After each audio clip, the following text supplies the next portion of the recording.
Top quality और consistent performance के लिए सिर्फ सिल्वर पंप। टॉप क्वालिटी और कंसिस्टेंट परफॉर्मेंस के लिए सिर्फ सिल्वर पंप, नाम याद रखना। सामाजिक कार्यकर्ता अंजली दमानिया सध्या आमच्या सोबत आहे। धनंजय मुंडे आणि सानपच्या एक नवीन प्रकरण समोर आहेत। काय आहे याच्यामध्ये? कसं आहे की महादेव मुंडे यांची जी हत्या, अतिशय निर्घृण हत्या जी झाली, त्या संदर्भात मी सतीश फड म्हणजे त्यांच्या मेहुण्यांशी बोलत होते। त्यांच्या मेहुण्यांचं असं म्हणणं होतं की त्यांना धनंजय मुंडेंचा फोन आलेला एक सनप नावाच्या पोलीस अधिकाऱ्याच्या मोबाईलवरनं, आणि त्यांना खूप धमकवण्याचा प्रयत्न केला। इतर सगळ्यांची नावं घे असं फोर्सफुली त्यांना सांगितलं, धमकी देऊन धनंजय मुंडेंनी स्वतः सांगितलं। म्हणून त्यांनी त्याच्या सीडीआरची, त्या सनपच्या सीडीआरची मागणी देखील केली आहे। त्यांनी अगदी तारीख आणि वेळ या सकट त्यांनी सगळं डिटेल्स दिलेले आहेत। आत्ताच्या घटकेला मला कळतंय की एसआयटी स्थापन झाली आहे। एसआयटी मध्ये आता पंकज कुमावत नावाच्या ऑफिसरकडे, जे अतिशय चांगले ऑफिसर आहेत, त्यांच्याकडे ही चौकशी सुपूर्द केली आहे। त्यांना मी आता ही सगळी माहिती कळवणार आहे आणि गृह मंत्रालयाकडे पण ही सगळी माहिती देणार आहे। हे जर असेल तर अतिशय गंभीर आहे। कुठेतरी मला वाटतं हे जो धनंजय मुंडे परत येण्याचा प्रयत्न करतात, या शासनाला वॉर्निंग आहे, कुठच्याही परिस्थितीत त्यांना परत घेतलं नाही पाहिजे। मंत्रीपद जाऊन 4.5 महिने झालेत, पण त्यांनी अजूनही शासकीय बंगला सोडले नाहीयेत। काय सांग? हे तर अतिशय धक्कादायक आहे। मला कळलं होतं की त्यांनी शासकीय बंगला सोडला, पण ऑफिस सोडलं नाही।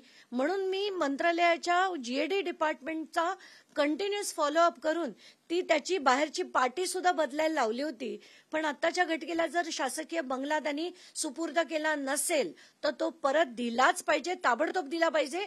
एवढंच नाही तर हे 4.5 महिन्याचं भाडं त्यांनी सरकारकडे जप्त केल्याशिवाय मी थांबणार नाहीये। गोट्या गीतेने तुम्हाला धमकी दिलं होतं, त्याच्यानंतर तुम्ही ट्विट केलेत की त्यांच्यावर 16 गुन्हा दाखल आहेत। काय प्रकरण आहे? नाही, त्याच्यात ते धमकी म्हणण्यापेक्षा त्यांनी असं सांगितलं होतं की माझ्यावर खोटे आरोप केले जात आहेत, मी तसा नाहीच आहे। म्हणून त्या तो मी नव्हेचला मी पूर्ण आज उत्तर दिलंय। काल रात्रीच मी त्यांच्यावर असलेल्या 16 FIR, म्हणजे त्याच्यात 9 परळीमध्ये, 1 उदगीर, 1 केज, 2 पुणे, 1 लातूर आणि 2 परभणी, एवढे गुन्हे असताना हा व्यक्ती म्हणतो की मी माझ्यावर खोटे आरोप करतायत।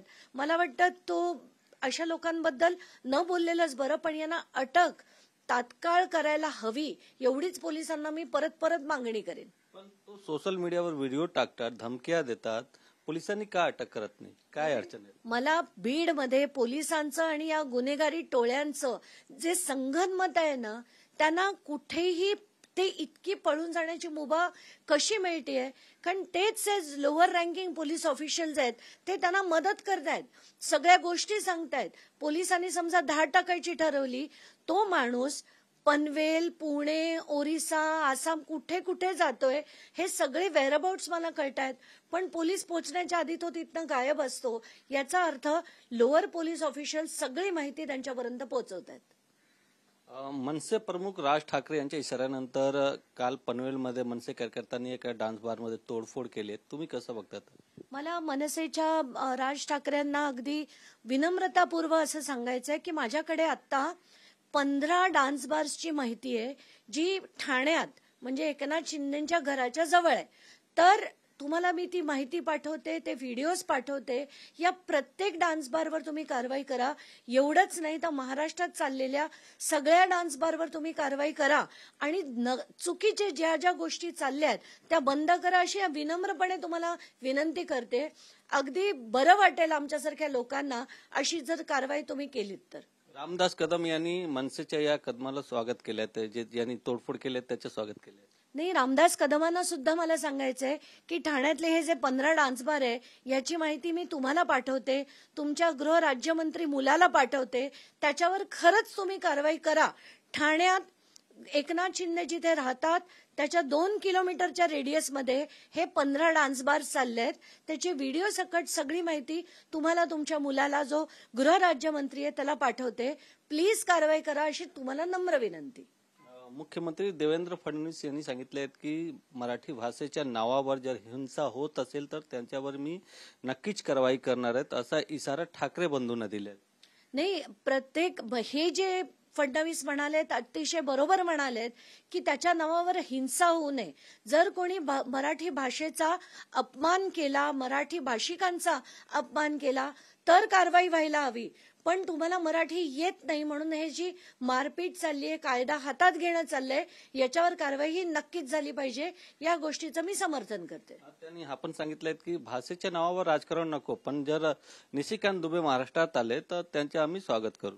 निशिकांत दुबे जे म्हणाले ते नक्कीच चुकीचं होतं आणि त्यांचं महाराष्ट्रात स्वागत करणं मला कुठच्याही अँगलनी योग्य वाटत नाही. त्यामुळे फडणवीसांनी असं बोलायला नको होतं. सगळ्यांच्या भावना समजून घेऊन मग त्यांनी विधान करायला हवं होतं. उलटं त्यांनी दुबेंकडनं माफी मागायला लावणं गरजेचं होतं, पण तसं त्यांनी केलेलं नाही. व्हिडिओ जर्नलिस्ट खंडू कसबेसह गोविंद ठाकूर, TV9 मराठी, मुंबई.